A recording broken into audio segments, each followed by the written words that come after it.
All right, everyone, welcome into the NFL Seekers podcast. We are on our tight end rankings today. So we're going to be going through our top 10 fantasy tight ends, and we're also going to be throwing in an honorable mention. I'm excited for this episode. Tight ends are always such a disaster class in fantasy, so it's always hit or miss. But how are we doing, boys? Doing I'm good, great. man. Last year, tight ends were just there's like three tight ends, and if you didn't have one of them, you pretty much lost your league. So it's going to be important that you get one of these top tight ends, and if you don't, that you draft one with high upside. So I'm excited to talk about these guys. Apparently, last year having the number one tight end didn't matter for me, but I guess that was just me. Yeah, well, I had Mark Andrews, so we both had the top two tight ends, and I it had didn't really work Kittle out for last me. year. Yeah, you guys had Andrew and Kelsey, and I had Kittle last year, and it was honestly kind of a roller coaster with Kittle, but for like a fifth, I think he was my fifth round pick. It actually ended up working pretty good for me. So there's some definitely some highs and lows, but honestly, if you don't have Travis Kelsey, it feels like you're hit or miss almost every week. So, but we'll see this year. I think there's some bounce backs for some guys, but we'll get into that. Yeah, this is gonna be fun too. We're gonna talk about our top 10 rankings for each of us, and then we're each gonna have one sleeper player that is outside of our top tens that we think has the upside to be a top five game-changing tight end that could be league winning. So I'm excited to talk about him. Yeah, let's get on into it. So we're gonna do our sleeper first. So Dan, do you want to start us off? Yep, I will start off with my sleeper, and to no surprise, it's someone I've loved for a while since he was coming out of the draft last year, and it's Greg Dulcich, the Denver Broncos tight end. Um, I will say I have him ranked as my tight end 13, but I just think that his upside's really high, and he is my sleeper this year because he showed a lot of flashes last year as a rookie, and Sean Payton just barely talked about using him in the Joker role in his offense, which was used by Reggie Bush, Darren Sproles, and Alvin Kamara most recently. So that's exciting, just the fact that he can be that athletic and that versatile and just be used in multiple ways. And Peyton's offense excites me, man. So he's being drafted as a tight end 16, and after scoring 8 points in half his games last year as a rookie, I think he's a steal, man. I think Dulcich, he's going the end of round 12 right now. That's that's a good spot to draft someone like Dulcich with the upside that he has. Oh Yeah, yeah, he's for sure. he's a great athlete, as Josh saw on Monday Night Football last year against his Chargers. Uh, He had a pretty good game, and yeah, I'd love Greg, and I think where he's being drafted, he could really be one of the steals of the drafts this year. Yeah, I like him in the Sean Payton offense, and especially like you said, the Joker role. I don't have Greg Dolchik, I can't even talk, ranked right now. But I think he is. I think that's a good sleeper pick, Dan, because I mean I like the new Sean Payton offense, and he's always had productive tight ends, so I like that pick.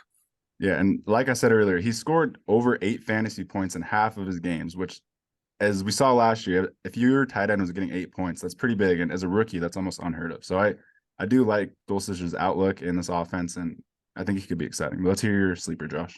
So my sleeper is a guy that we all really love, Mr. Dalton Kincaid. Okay. So he didn't make my top 10 list just because we don't know. It's hit or miss with him. I don't even know if he's going to the season as a true tight end one with Dawson Knox. I mean, we all assume that he'll take over that role pretty quick. But I can't put him on the top 10, but I think he's definitely worth a gamble. For a tight end one for your team. I think he's got tremendous upside. I think he's being drafted as tight end 12 right now. He's like Yeah, 80. tight end 11, tight end 12, right around there. Yeah, his ADP is like between 92 and 294. I think it's Mhm. like, yeah, so one right between like about 131. He's worth a dart throw. I mean, tight ends are such a disaster in fantasy. It's so hard to draft one and get one at a good spot. But I think Dalton Kincaid is a true, he can line up and he can play the Z, the X role. He's more of a wide receiver than a tight end, and I think that's how the Bills will use him. And so I think, and I would put him as the second best pass catcher already on his team. They don't really have a true good wide receiver too behind Diggs. So I think Dalton Kincaid can be that wide receiver tight end hybrid and be a fantasy winner, if you're drafting him in the 11th, 12th round. Rookie tight ends are always scary, but where Dalton Kincaid, he has that first round draft capital. He's a great athlete. Like you said, he's kind of like a wide receiver. He's on a great offense. Everything's there for him to be great. It's just the fact that he's a tight end. I mean, and he's a rookie. He could finish, 25th. We don't know how they're going to use him yet. I mean, I see a world where he finishes as a top 10 tight end. It's just so hard to gauge right now.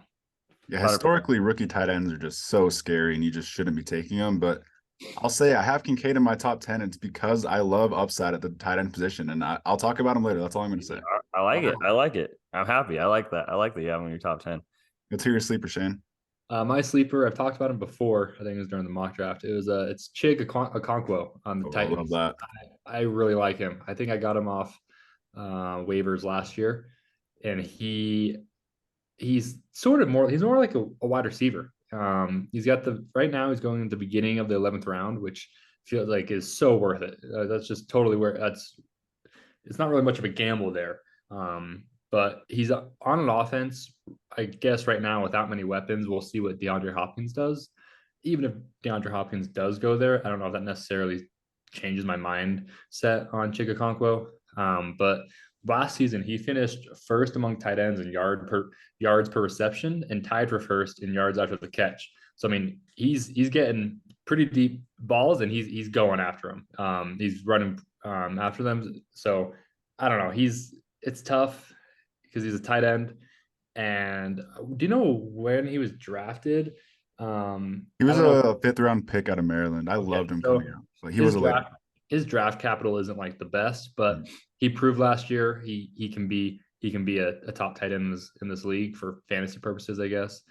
He has the athleticism, and I like him. I like him a lot. Yeah, like I said, I loved him so much coming out because they used him as like a running back, receiver. They used him as a fullback to block. He can just do everything. He's a great blocker. But as we saw last year, they handed the ball off to him. They threw screens to him. He's just a fun, electric player, and he could definitely finish top 10 in that Titans offense. Is one of their top options. Oh yeah, for sure. I love the way Mike Rabel always uses his tight ends. So I'm super excited for Chig. I love his name too. Chig Okonkwo. It's cool, but definitely one of the better names in the league. I love that. I love that sleeper. And yeah, I like the way the Titans use tight ends in their offense is very friendly, especially for fantasy. And I think he'll be a safety blanket for. Well, I think honestly, we think probably Will Levis will end up starting, and always rookie quarterbacks love targeting their tight ends or like safety blankets. So I love that. Yeah, I love those sleepers. I wanted to talk about some of the younger tight ends that have potential. So I'm excited about that. Let's get into our top 10 and someone we just talked about with Josh, but that's Dalton Kincaid, man. I'm shooting for upside at the tight end position. And if I can't get one of the top guys, and Kincaid is the definition of upside. So coming into a literal perfect situation in Buffalo as possibly the second option in that offense alongside Diggs, but right next to Davis and Dawson Knox, there's not much. And Kincaid is such an electric receiver, and he really is just a slot receiver at tight end, and he's so versatile and a great route runner, and Josh Allen's going to love the guy. Yeah, electric. That's the thing is I think he can be electric, and it's just all upside. So, I mean, right at this, I mean, if you're drafting a tight end this late, if you're not getting one of the top guys, you got to throw a dart, and upside is key here, and that's Dalton Kincaid. Yeah, like if you're this late, tell me why not? Why not take someone like Dalton Kincaid, who really does have potential to be like a Travis Kelce type player down the line? I know it's his rookie season, but the Bills are a great offense, and he's in a great spot, man. He's going right now. He's going one pick after Chig Okonkwo. I mean, that's right there. That's worth the dart throw. Him and Chig, they're Dalton Kincaid and Chig. They're both worth the dart throw at where they're being drafted right now. Like I said, everything's there for Dalton Kincaid to be successful. It's just history says rookie tight ends for fantasy aren't really gonna pan out. So that's the scary thing. Yep. Yeah, that is completely against him. So it'll be really, really fun to watch. Yeah. My number 10 is going to be Mr. Dalton Schultz. Another Dalton on this list. But he's signed a 1-year deal with the Texans for $9 million. So it's kind of a 1-year prove it deal. He's coming off a pretty good season. I mean, it's not great stats if you think about it, but he's coming off of almost 600 yards, 5 touchdowns, and 57 receptions, which is just middle of the pack. But I think the reason I'm taking Dalton Schultz here with my 10th pick is because I think, again, upside. I think him going to a new team, I think he's a veteran in that locker room, and I think he's going to be a safety net for CJ Stroud. And the way CJ Stroud threw his tight ends at Ohio State made me excited when I watched him, and thinking about him throwing to Dalton Schultz. And that's just immediate guy that can come in, be a safety blanket over the middle, run curls, run seams up the middle, and then also be a good red zone threat for them. And I think there's not many receivers on the Texans that are going to challenge him for red zone targets. Yeah, I love that. I have Schultz as my tight end 11, so just right outside of my top 10. But I find myself drafting him in a lot of my drafts so far, and like you said, you know that I love his situation. I love him being the security blanket for Stroud, who threw to his tight end Stover a lot last year, and I mean, he's proven to be a really reliable option over the years. I mean, you guys both said exactly what I was going to say for Dalton Schultz, because I also have Dalton Schultz at number 10. Yes, sir. I mean, he's a proven NFL tight end, and CJ Stroud's going to rely on him, even though they're probably going to be a pretty bad offense. I think Dalton Schultz is definitely going to be worth that mid ninth round ADP pick.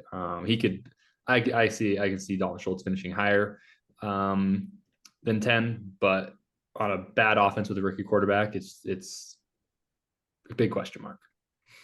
For sure. But I mean, right at this spot, I mean, what was his ADP? About the 9th round is what you said? Middle of the 9th round. Middle of the 9th round. I like that. I like that for a dart throw. Because I mean, he's still young. He's 26. I think he's entering the prime of his career. And everyone, when they're on a 1-year prove it deal, seems to play better too. So that also gets me excited. But I think we could see the best season yet from Dalton Schultz. Yep, super high floor player. And if you see yourself in not having a starting tight end around the 9th round, then take Dalton Schultz, because he can definitely start for you at the beginning of the season. 100%. With that, we'll get into my number 9, and that is Evan Ingram. He's being drafted as a tight end 8, and I honestly just can't get behind that. He's someone that I will be lower on this offseason, and I will not be drafting Evan Ingram this year at all. I'll have 0 shares of him. He was solid last year, but Calvin Ridley hurts him a lot, and Calvin Ridley will be a focal point, and I don't know. Ingram will see far less targets. I would much rather have, one of the younger guys behind him, like Kincaid or even Okonkwo or someone like that. I don't know. I'm going with upside for tight end, like I said, and I will have 0 shares of Ingram. Yeah, I agree with that. He didn't even actually make my list. Even though he was a great tight end last year. I think, what did he finish? Do you guys know? I have him a little bit higher than Danny, not much. He finished as a tight end 6. He was a tight end 6 last year. Yep. Yeah, I feel like he just got extremely, they used him a lot. He got a lot of volume last year. I kind of see that role diminishing it for him. I just don't feel like, honestly, I don't know. I just have this bias towards Evan Ingram where I don't think he's a good tight end. And didn't he? I think he had a great rookie season like 4 or 5 years ago, and then the 2-3 years after that on the Giants, he was just terrible. So everyone kind of just gave up on him, and then he came back last year and he was awesome last year. I really like Evan Ingram. It does feel like you're drafting him at a premium this year because of his tight end 6 finish last year in a season where tight ends were just literally useless and irrelevant. I think that he might just be overdrafted. I mean, 100%. Beginning of the 8th round ADP isn't. I honestly thought he was going to be going higher than 8th round. So, yeah, it's interesting too, because we've never really had a draft at Evan Ingram. It's always like a waiver wire pickup, but now we actually have to have a premium to take him. So it's just interesting.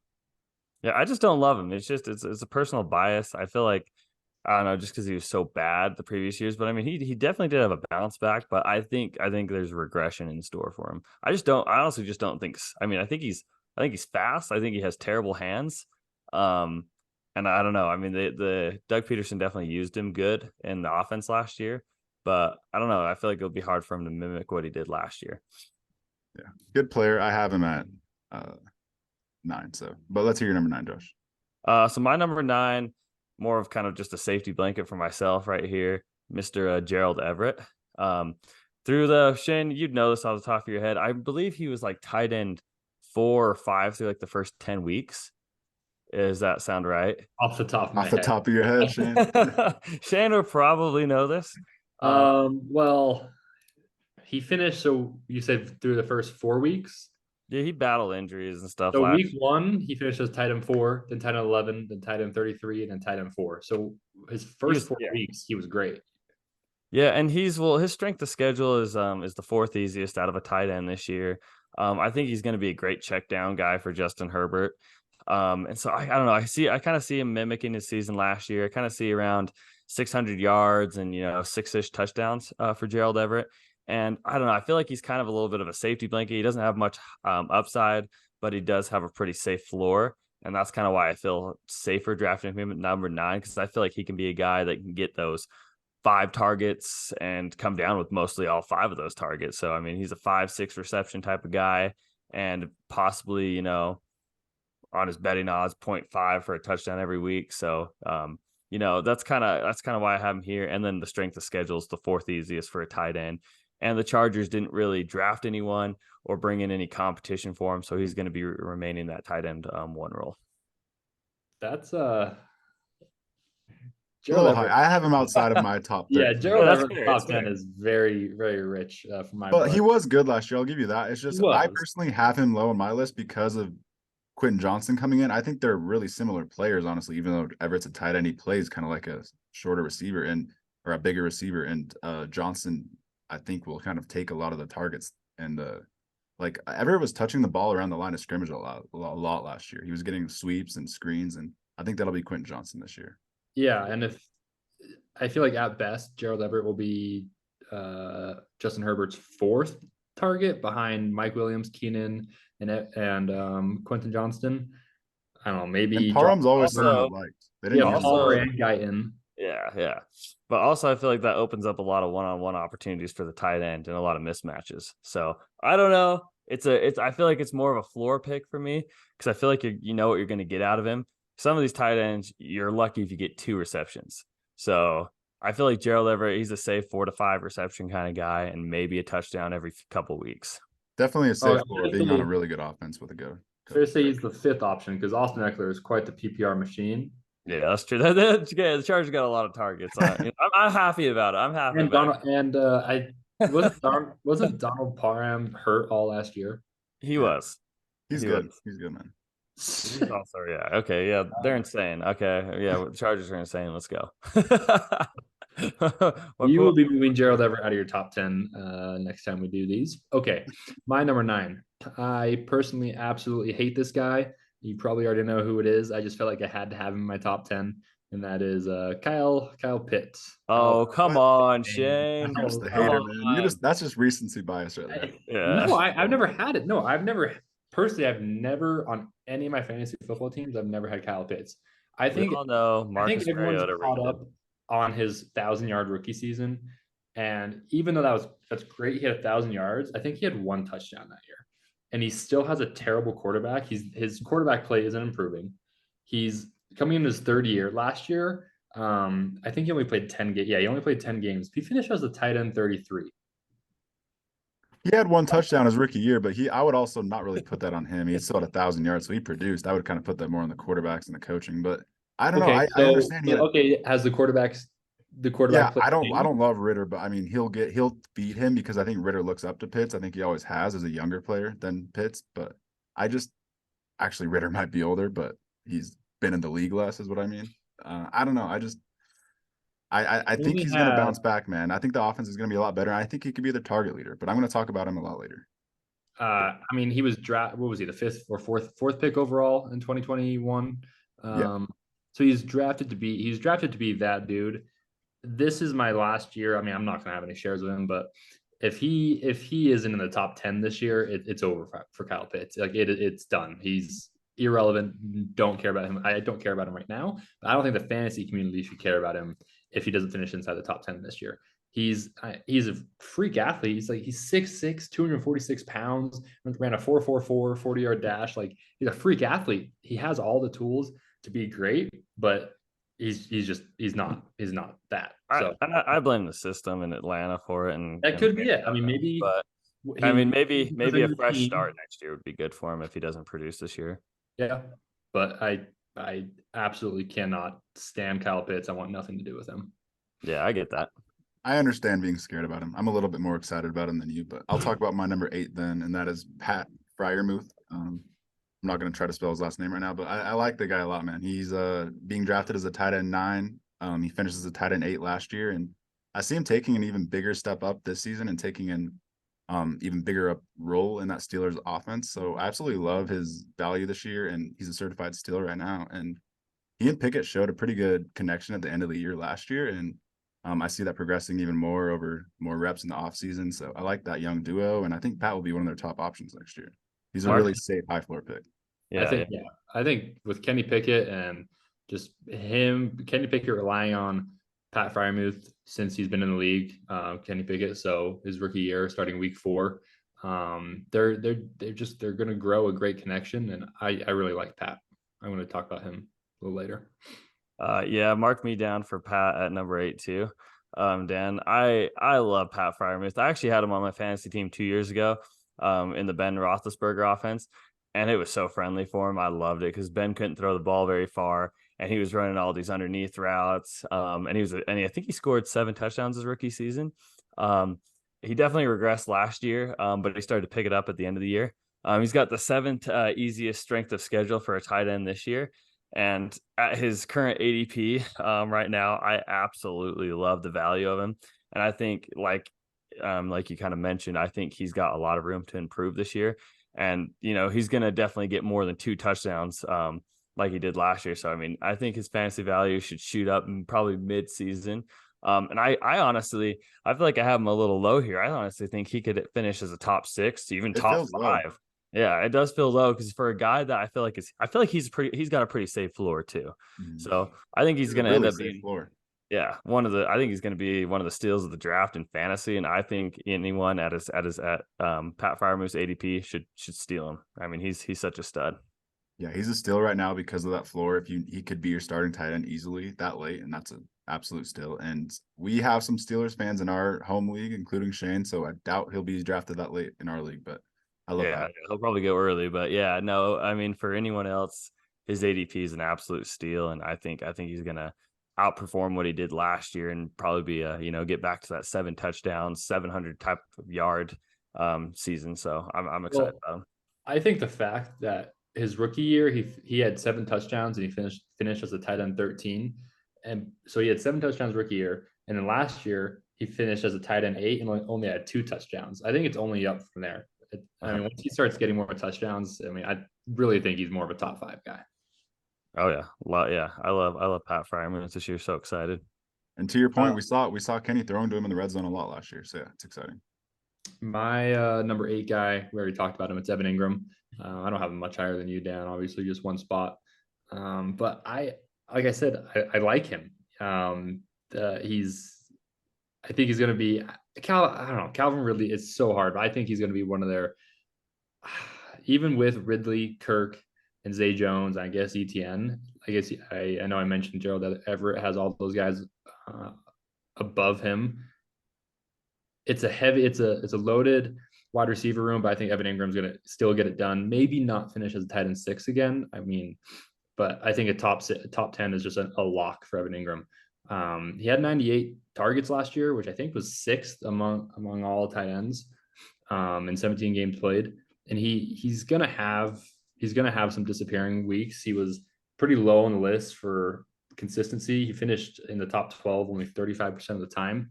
But he does have those big boom games. He's got a great young quarterback throwing to him. He's on a great young offense. They're just getting better and better every year. So I like Evan Ingram, but I guess I can see why someone doesn't like him.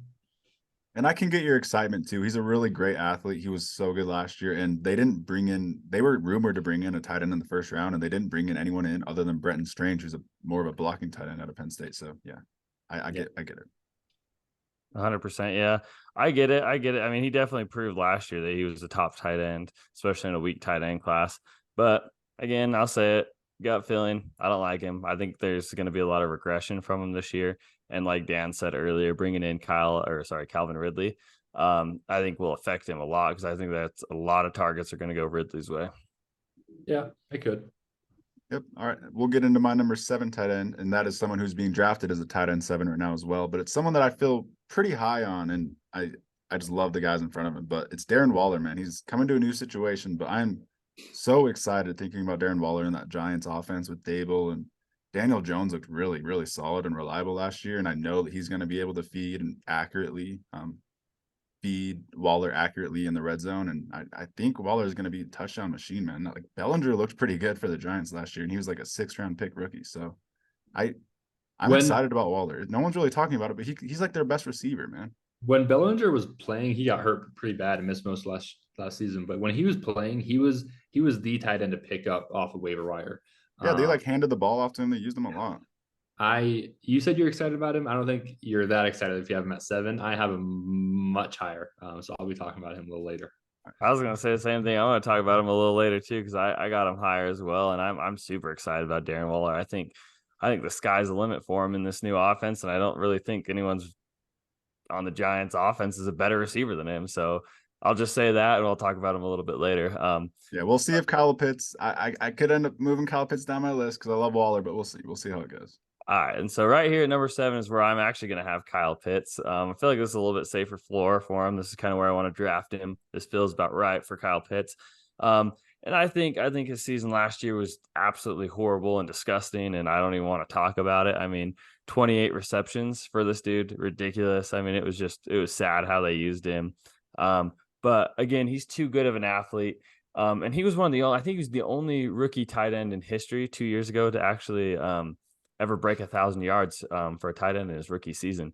And I think we're going to start seeing more of that. I think he's going to be a good, they'll line him up at receiver. He's going to be he's a mismatch guy. And I mean, there's not a lot of good receivers on the Falcons. So I think we're going to see him get targeted a lot by Ritter. I think Ritter's going to help his fantasy value a lot more than Mariota does. So I'm going to bank on the upside. I mean, he didn't show it last year, but I think they realize that was a mistake, and they're better when the ball's in Kyle Pitts' hands. So I think there's going to be a major improvement this year, and I think they're going to try and focalize the offense around him a little bit more. I also forgot to mention, I think he's going to get used more than maybe people are expecting, but Jonnu Smith is there now, and Jonnu Smith he's a good tight end. He's not just a blocking tight end. So I think that'll come into play too. They also added Mac Hollins. He's a decent wide receiver. Scotty Miller's a decent wide receiver. They have Drake London. So they have better weapons than they did last year. I guess we'll see what Desmond Ritter can do, but Kyle Pitts still sucks. Kyle Pitts is only 22 though, so he's young. I know he's young. Dalton Kincaid is older than Kyle Pitts, so we'll see. It's like drafting a rookie, so we'll see. You guys are scaring me, man, but I'll talk about him later. That's all I'm gonna say. What's your number 7, Shane? My number 7, it's Pat Freiermuth. Okay. I love this guy. He also had 98 targets in 16 games played, just like Evan Ingram, even though Ingram had 17 games played. But only 2 touchdowns, like I mentioned. But it's only up from here for Pat. I love him. I want all the Pat I can get. I've been drafting him in my mock drafts. I think in both mock drafts, the 3 of us did this morning. I drafted him in both. I like him a lot. Let's just say, Shane, you're gonna have to draft him pretty high if you want to get him up. Just to let you know, I might be blowing smoke, but I'm not giving you all my hints in my mock drafts. I'm doing. Yeah, I'm not worried about you drafting too high. Yeah, Pat seems like a Shane player. I can see it. That's perfectly. 100%. All right, my number 6 tight end is Dallas Goedert. I love Goddard as well. He's the 5th tight end in fantasy last year, I believe, he's the 5th tight end in points per game, at least, with 11.9, which is fantastic, considering AJ Brown and Devontae Smith is both on his team, and he was hurt for a decent amount of the season. And I think that he was so surprising to me last year. He really was a top 3 tight end when he was healthy, and he was consistently getting over 11 points every week, which is last year, as we saw, it was impossible for tight ends to do. Listen to his game log. The first 10 weeks before he got hurt, week 1, tight end 13. Then tight end 7, tight end 9, 11, 5, 33. By week 11, 1, 12. I mean, those are all in the top 12 except for 2 of them. To the first 10 weeks. Yeah, consistently. I love that. Dan, you can mark me down for Dallas Goedert at number 6 too. Absolute stud. I mean, that Eagles offense was fantastic last year, and I think they're only going to improve. So I'm super excited for Dallas Goedert, and I think he's going to be an absolute stud and a steal. Because I honestly don't think he's going to go as high as people think. But I mean, he was a true tight end 1 last year when healthy. So I think there's no reason to not have him in your top 6. Yeah, I have Dallas Goedert a little bit higher. And I feel like my next guy, my number 6 you guys are gonna, I don't know, maybe you guys don't have him much higher, but I have a George Kittle at 6. George Kittle is, I mean, he's an elite tight end. He's one of the best tight ends in the NFL. But because he's on the 49ers, I feel like it's kind of the same case we all mentioned for Deebo Samuel. Deebo Samuel's a great wide receiver, but because they're all on the 49ers together, it's you never know who's going to go off that week unless other than Christian McCaffrey. You can always rely on Christian McCaffrey. But all the other guys, Kittle, Ayuk, Deebo, Juwan Johnson, all those guys, it could be any of their weeks, any given week. So that's why I have George Kittle a little lower. He finished as a tight end 2 last year, 20% of the time, and he finished as a tight end 3 or worse 26% of the time last year. He's very volatile, and that's why I have him at 6. Yeah, I get that. I had Kittle on my team last year, and when it was good, it was really good. And when it was bad, it was really bad. But I mean, I kind of have a better taste in my mouth with him because the weeks I needed him to be really good, he was really good. I mean, like towards the end of the stretch and stuff, I mean, he would throw up a 36-point game and catch 2-3 touchdowns, and it was awesome. So I have a little higher, but I'll talk about him more here in a minute. Yeah, a little bit inconsistent, but like you said, he was one of the steal of the drafts last year, and I'll talk about him a little bit later as well. And my 5th tight end is Kyle Pitts. Man, he's being drafted as a tight end 5 right now, and I'm not disagreeing with it. Clearly, he's younger than Zay Flowers, man. It's just comical, and it's a complete projection, obviously, because of last season. But he could legit lead the team in targets, and I'm really just betting on his talent and betting on Arthur Smith being a great coach, which he is, a great offensive mind, and I need him to throw it to him more this year, and I think he will. I think he's finally going to use him as a receiver that he is. Yeah, I agree. I think there's nothing but upside for Kyle Pitts, and I hope we see it because he's such a fun prospect and he's so unique in his own way. So I'm crossing my fingers for him. He's been so bad that really the only place he can go is up. True. I mean, you hit rock bottom, baby. It's all up from here. I don't think he's being drafted at a premium. Tight end 5 isn't nothing it's pretty high. It's because he's so athletic and talented. So it's you either believe in the talent and believe in the scheme or you don't. Yeah, 100%. My number 5 is going to be Darren Waller. I really, really, really like Darren Waller this year. I don't think you really, really like Darren Waller if you only have him at 5. Oh, okay. We'll see. We'll see how high he goes on yours. But I mean, Darren Waller's a stud. I mean, he's come off of 2 injury-prone seasons, which kind of sucks. But I think this is going to be the season he gets it right. Like Dan said earlier, I love the system with Daboll as his coach, and I just don't think many people on the Giants, other than Saquon Barkley, are going to be contesting him for touchdowns a lot. So I think he's going to be that middle of the seam, red zone type of dude.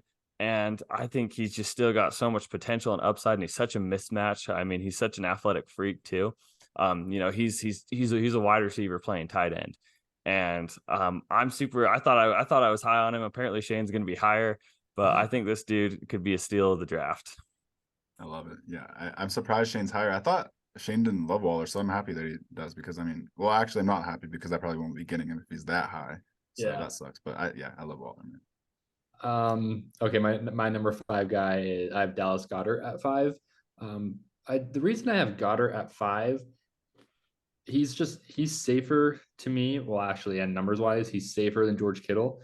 Dallas Goedert last year was the 3rd most consistent tight end. He finished in the top 12 66% of the time, and he only played 12 games.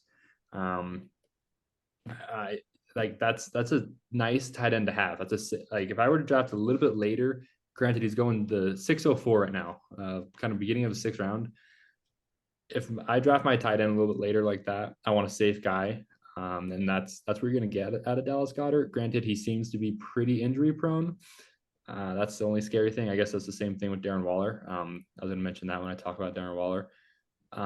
But the defenses have to focus so much on those 2 elite wide receivers, Dallas Goedert, and even watching the Eagles games, I feel like there's so many times he's just wide open, sort of like Cooper Kupp. Like Hurts will throw the ball to him, and there'll be no one around him. I've noticed that with Dallas Goedert for some reason. I don't know. Maybe that's just me. Maybe that's only a couple times, but I like Dallas Goedert. He's just safe to me. Yeah, the 12 points per game last year was just so beautiful. Like, how can you not love that? Yeah, especially for a tight end. That's the kind of results we like to see is consistency. And consistency is key. Well, I definitely think there's some guys with better upside than Goddard. But let's hear your number 4, Dan. All right. My number 4 is your boy, George Kittle. He had a super solid season last year, and Purdy seemed to love him, man.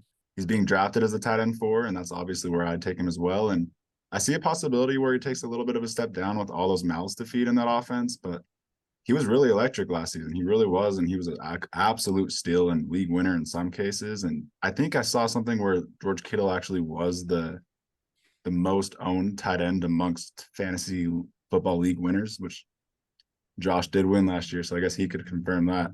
But yeah, that 49ers offense is just so good. So I think he will produce and he'll get some touchdowns. And he had some long, flashy plays last year. 13 points per game last season is really, really solid.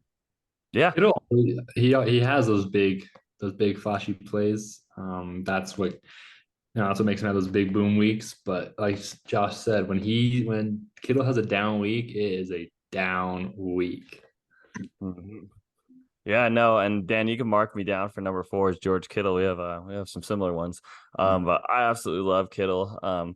I had him last year, and yeah, I mean, when he's on, and he's scoring 3 touchdowns. It's fantastic. Yeah, but his bad weeks are like 2 receptions for like 18 yards. But I think his upside is worth a top 5 pick. I think he has to be in that conversation. And he scored 11 touchdowns last year, and most of them came when Brock Purdy took over as the starting quarterback. So Purdy loves him. He's Purdy's safety blanket, and they love to involve George Kittle in the red zone. I mean, 11 touchdowns speaks for itself, especially for a tight end. And I mean, like I said, down that stretch, I mean, maybe I have a little bit of bias, but he definitely helped me win my fantasy league, and he was good at the end of the year, and he was scoring touchdowns. He helped you make the playoffs in the first place. Like he was huge. Yeah, and I mean, 700 yards, 60 receptions, and 11 touchdowns for a tight end is no joke. That's some serious stats. But yeah, he is a roller coaster. I mean, he'll have horrible weeks where you just are like, really, and then he'll have those weeks where they're 3 touchdown weeks. But you remember that Thursday night football game where we played each other, and he was playing against the Cardinals in Mexico City, and he had like 50 points, and that's why you beat me and you like secured the playoffs on that game, and you made me all scared because I almost missed the playoffs. That was a tough day. That was fantastic. I do remember that. Maybe I got this Kittle love in my head, and I want him. I'll probably be drafting him early if I can, if it's the right spot. But I love Kittle, and I think he's a stud. I think it's the worst kept secret in the league too that Brock Purdy's starting week 1. He'll be ready. He's starting week 1. He's going to start the whole season. And that helps Kittle. I think what's their GM? Something Lynch. What's their GM? John Lynch. Yeah. John Lynch. I think he came out and said Purdy is starting week 1 if he's ready to go. Yeah. Okay, my number 4 guy. It's the dude, Darren Waller. He's high on him. I like it. I like him. I guess last year's numbers don't really help my case. He only played, it says 9 games, but week 5, I think he played like the first drive and he was gone. So he really played 8 full games. If he can just have a somewhat healthy hamstring for a full season, this dude is, to me, a lock in the top 5. His injury has been a big part of it, because when he plays, I mean, tight end last year, granted he's on a totally different team, new scheme, new system, new quarterback, new everything, but even behind Devontae Adams last year, 4 out of 8 games, he finished as a top 10 tight end. I think he's going to be the number 1 target this year. The Giants don't have a clear-cut number 1 wide receiver. They have a bunch of decent wide receivers. Waller is going to be Daniel Jones's dude. I think that's going to be actually a great stack to have for where both are being drafted, Darren Waller and Daniel Jones. So I want all the Darren Waller I can get. Yeah, he's got to be one of the tougher guys in the league to defend. And Daniel Jones is so accurate. He can just throw it up to him on fades and in the red zone. And he really will come down with every single ball. I don't think I've ever seen Waller not come down with a fade or a moss. Like, he's such a good physical player. I love it. Yep. Yeah, preach. Darren Waller is going to be a stud this year, and I'm excited to see him in that new offense. I think he's just only going to improve from his best season, honestly. All right. Well, my number 3 tight end, who I'm surprisingly a little low on, and that's Mark Andrews. I see his target share going down a little bit with all these new receivers and weapons coming in, and I guess it kind of evens out because Todd Monken's coming in, so there will be more of a passing offense. But I don't know. It just felt like Mark Andrews used to be their wide receiver one, and they used him in that role. And now I feel like he will be more of an inline tight end, and they'll use Isaiah Likely more as a receiver. And they got Charlie Kolar last year, who I liked. And they've got a lot of weapons now. Zay Flowers will be fed a lot, and Odell will be thrown to a lot in the red zone. That's what he does. He arrives in the red zone. So I love Mark Andrews. I took him in the second round last year. I think I have Hawk over him because I'd rather take him a round or two later than Hawkinson, and I think that's just the better play. I was torn on my second and third wide receiver or tight end. Andrews and Hawkinson, they're very close. They are for sure. I meant I'd rather take Hawkinson a round or two later than Andrews. Sorry, I said that. Yeah. Yep. Yeah, I get that. I get that for sure, because especially with their ADPs. My number 3 is going to be TJ Hawkinson, and he thrived in that Minnesota offense last year. I mean, he when he got traded, what week was it that he got traded? So my number 3 is also TJ Hawkinson. I think it was a trade deadline, right? Yeah, it was Week right at the 8? trade. Week 8? I think Yeah, so. it was, So week 9. His week 9 was his first game with Minnesota, and I think I was going to say the same stat as you, Stores. So go ahead. I mean, 86 receptions for a tight end, 900 yards and 6 touchdowns. And I mean, I kind of compare TJ Hawkinson a little bit to like a little bit safer floor, I feel like, than George Kittle. But when TJ Hawkinson's on, I mean, he had those 40-point weeks where he was a stud. But I feel like his floor was a little bit safer than Kittle. So that's why I have him at 3, not Kittle. But yeah, TJ Hawkinson, stud. I think he's right in the middle of the pack with strength of tight end schedule. And then I honestly think it helps the whole Minnesota offense bringing in Jordan Addison just so these two, so Hawkinson and Jefferson aren't the focal points. But Shane, let's see what you have to say about him. Yeah, I mean, I like Hawkinson. I almost had him at number 2, but since after he got traded to Minnesota, he averaged 9.4 targets a game and 6.6 receptions per game. Minnesota last year also ranked 3rd most in pass attempts. They're throwing that ball, and Minnesota has Justin Jefferson. Teams are gonna have to focus him, hopefully double him more often than not, which will give TJ Hawkinson more opportunities. So Yeah, love it. That transitions perfectly into my number 2 tight end, man. That's TJ Hawkinson, the Hawkinator, at 2nd in PPR points per game last year, behind Travis Kelce with 13.3. 2nd in PPR points per game last year, behind Travis Kelce at 13.3. More than Mark Andrews, more than Kittle, who had a great season, one of his best seasons. So I'm taking Hawkinson as the 2nd tight end this year. I love his ADP. Being drafted almost 2 rounds behind Andrews is a complete steal, and he's gonna be the 2nd option for Kirk Cousins in that red zone.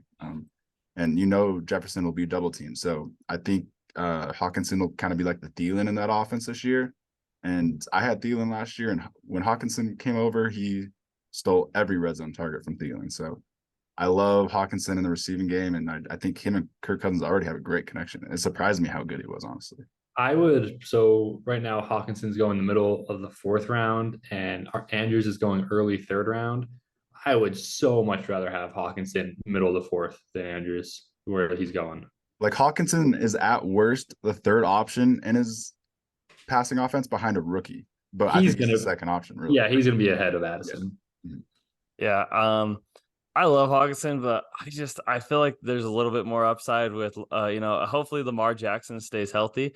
And I think that's going to be the difference of a bounce back season. And for Mark Andrews, who's my number 2, I think he's in store for a bounce back season, but it's not like his season last year was very bad. I mean, 73 targets, 850 yards and 5 touchdowns. 73 receptions. His targets were actually 113 targets, which is great for a tight end. And I mean, he was playing with the backup quarterback all last year, and I think he's just going to improve again this year. The last season, Lamar had a fully healthy season. Hawkinson had 153 targets, 1,300 yards, and 9 touchdowns. I feel like that's going to be a little bit more of the case, especially with Todd Monken coming in, when they're going to be more of a little bit of a passing team than they have been in the past. So I don't know. I really, really like Mark Andrews. It was hard for me with these two, but I do see a little bit more upside with Mark Andrews and Lamar having hopefully a fully healthy season. Yeah, so obviously I have Mark Andrews at 2. That's the thing. Is Mark Andrews with Lamar. So last year when Lamar was healthy, weeks 1 through 6, Andrews averaged 16 points per game, and it was the tight end 2, basically the tight end 1, because obviously Kelsey's Kelsey. So when Lamar is healthy, Mark Andrews is going to be the second best tight end. He was the 4th most consistent last year, finished in the top 12 60% of the time. So he's reliable. I mean, that's what you need when you're drafting a tight end as early as you'd have to draft Mark Andrews. So yeah. Yeah, he started the season off so great last year, and the season honestly went about as bad as possible as it could have for him and the Ravens in general. So I totally understand why you're taking him here, and he's going to be better this year, and Lamar will be healthier, and they have an incredible connection. So I think, Dan, you might have a little bit of salt in your wound still from drafting him and expecting what he did the year before. But I traded for Lamar Jackson at the end of the season. That didn't work out. I tried stacking him. It was a disaster, man. I don't want to talk about last year.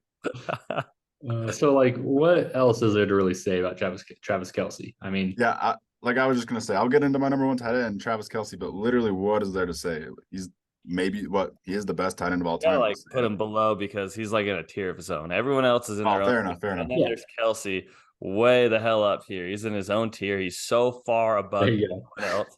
I mean, he finished as tight end 1. I think it's the last 7 or 6 of the last 7 seasons, and it was that one crazy Mark Andrews year where he scored 10 touchdowns and 1,300 yards and 110 targets. It was the only year Travis Kelce didn't finish as the tight end 1 in the last 7 years, where he's had over 1,000 yards in each of the last 7 years, and has never been hurt. He only missed 1 game due to COVID. So I mean, Travis Kelce is just like we all said, tier of his own.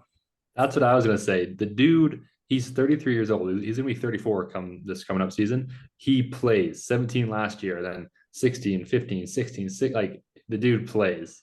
He's wow. Going back since 2016, he's been the tight end 1, except for 2021 when Mark Andrews was. When simply a legend. Tight end 2. Yeah, simply a legend. We could talk about this, how amazing this guy is all day long, how dominant him and Mahomes are. Shane knows they stacked him last year, and they scored like 100 points every week. They saved multiple weeks for me just because of that. They single-handedly won you like half your games, but that stack shouldn't be allowed. But yeah, I mean, 19.2 points per game last season, 19.2, and that is why he will be a first-round pick in any draft this year. He should be. He needs to be. I think this is the highest he's going ever. He's going 1.5 right now. He's 32 now. It's fair. I don't know why the last 5 years he hasn't been top 5 every single year. He plays the position where it's the hardest to have a good player at, and we all always undervalue him in fantasy. It's just crazy. And I think people are like, wow, this guy's legendary. This guy's a Hall of Famer. This guy is always tight end number 1. Why aren't we taking him top 5 in every draft? Because that's where he deserves to be. I mean, I was picking 3 last year, and I was kind of like, oh, should I take him? I was like, no, it's not good. That's not good value. No one would do that. I remember you saying myself in the foot, and I should have taken him number 3 last year because he is that much of a difference maker. And I got him.